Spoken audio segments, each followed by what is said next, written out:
flowers.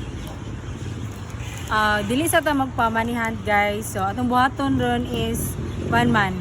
Kanang birthday magusa ako ang best friend. Anya layo man siya na siya Cebu. So mo to kanina na akong buhaton ng gabi una.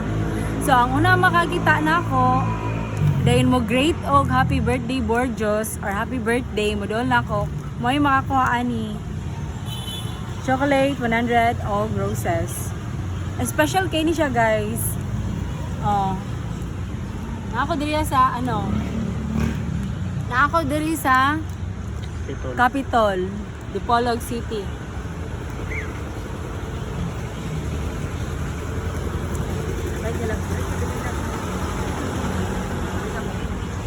So, happy birthday sa akong best friend. Happy birthday na I love you so much. Og amping ka diha sa Cebu. I love you and I miss you.